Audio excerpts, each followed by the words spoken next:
how could India hit 13 targets, including air bases, so precisely inside various strategic locations in Pakistan? How did Pakistan fail so miserably? Now, these questions have rattled the experts across the globe. Today, we decode the mystery for you here at DD India. On the intervening night of 9th and 10th of May, when Pakistan unleashed its deadliest attack against Indian military and civilian areas with missiles and drones, they were challenged by the impenetrable, the Iron Dome, the Indian wall of self-defense, Akashteer. It was Akashteer which stopped all Pakistani inbound airborne drones, missiles, other micro UAVs and other loitering munitions and prevented them from entering the Indian airspace. Akashteer is probably the first operational AI war cloud built entirely without any foreign components or satellite dependencies. It successfully provided common real-time target interception, tracked and indulged in drone warfare. It integrates various radar systems, sensors and communication technologies into a single operational framework. Akashteer is part of the broader C4ISR, that is Command, Control, Communications, Computers, Intelligence, Surveillance and Reconnaissance Framework, working in coordination with other systems like ISRO satellites and Navig GPS. Akashteer's brilliance lies not only in brute force but in intelligent warfare. Traditional models of air defense rely heavily on ground-based radars, human-monitored systems and surface-to-air missile batteries triggered by command chains. Akashteer breaks that mold. Its technology allows for monitoring of low-level airspace in battle areas and also efficient control of ground-based air defense weapon systems. Akashteer is capable of intercepting and neutralizing hostile UAVs without detection using no active radar signatures. Reports indicate that during last Sunday night engagements, the drone attack coordinated by Akashteer entered sensitive command zones undetected, leaving Pakistan's US-supplied AWACS and ground radar systems paralyzed. Akashteer adds a new chapter to our strategic doctrine, indicating a shift from defensive posturing to proactive retaliation against terror threats.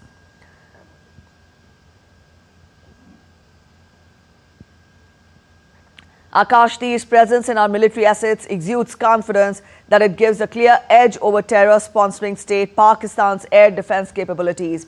Experts across the world are now terming Akashteer as a seismic shift in warfare strategy. With this, India has emerged as the first non-Western nation to successfully integrate its autonomous drone swarms, indigenous satellite surveillance and AI battlefield coordination into a single real-time combat platform, Akashteer. In one line, Akashteer has demonstrated that it sees, decides and strikes faster than anything the world has fielded. Unlike conventional systems, Akashteer functions autonomously, with drones capable of altering flight paths, selecting targets and coordinating strikes without operator inputs. The most disruptive element of Akashteer is its combat AI. It absorbs data from multiple feeds, weather, terrain, radar intercepts, and makes real-time decisions, reroutes missions, and executes attacks autonomously, beating even NATO's current battlefield AI loops. The system is vehicle-based, which makes it mobile and easier to handle in hostile environment. The sensors integrated include 3D tactical radars, low-level lightweight radars, and the Akash weapon system. This is beyond anything we have seen before, said many Pakistani defense experts, which is equivocally echoed by many across the globe as well.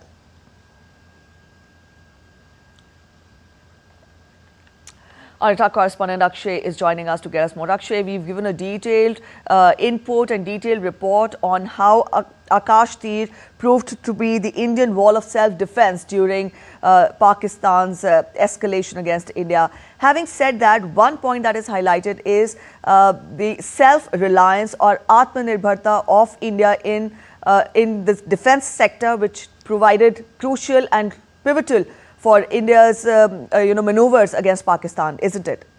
Well, that's Pakistan's the case for any escalation and country. aggression.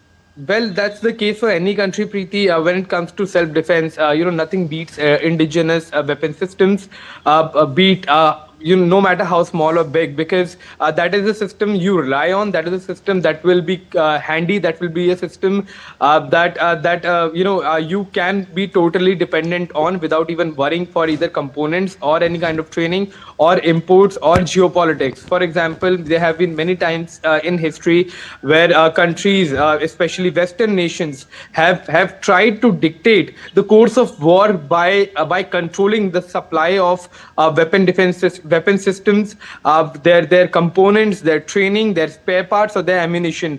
So this has not happened only to one country, but to several countries, and this is how hegemonies, when it comes to weapon manufacturers, that's how they control the world. For example, if let's say you do not have your own indigenous capabilities and you depend on either the Russian or the American or the Chinese or any, for that matter, country, and they decide to not provide you these weapon systems because your adversary is not their adversary and they have a trade with that country, so they will not be providing you with these weapon defense systems more after they are exhausted, and you'll be rendered defenseless.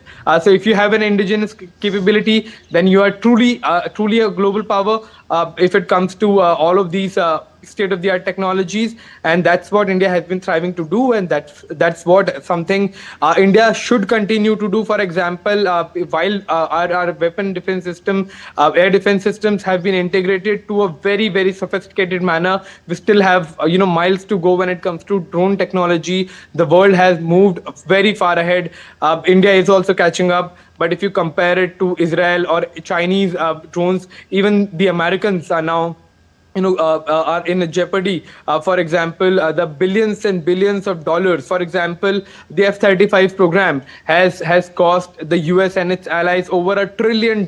That's about $1,000 billion in manufacturing of one specific platform like F-35. And while it is a stealth system, it is not as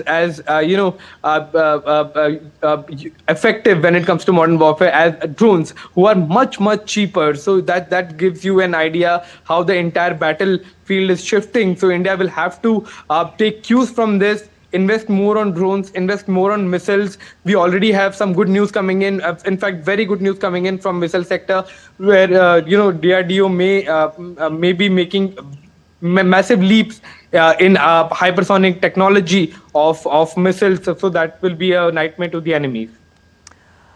Yes, that could be a nightmare to the enemy. This brings us to, the current situation. We have been telling our viewers how the situation has eased at the border towns of the country. As a journalist, Akshay, what do you make of, of the current situation? Though the situation has improved, and this was after the second round of talks between the DGMOs of both the countries. How do you assess the situation at present? Well, the situation remains calm. Pakistan has been given a bloody nose. It doesn't have the capability or any response to the air defense systems that India has. Even the Chinese have gone in a tailspin on countering. The company that manufactures the PL-15 missiles, their shares have dropped to about 7% in just 2 days because Pakistan tried to fire these missiles into India. They have failed miserably, so they are losing foreign buyers as well as the value of stock. So the situation remains silent.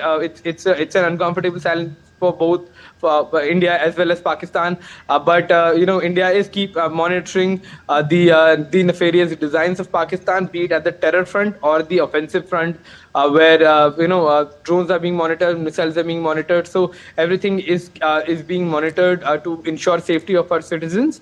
And yesterday's encounter of the 3 terrorists where they were neutralized is also testimony that the state remains, of Jammu and Kashmir especially, remains on high alert, along with all the states with that have borders with Pakistan, and they will continue to be highly vigilant to ensure that people remain safe. However, the situation has dramatically improved ever since India hit the air bases of Pakistan hard and has almost rendered their offensive capabilities useless when it comes to aerial warfare.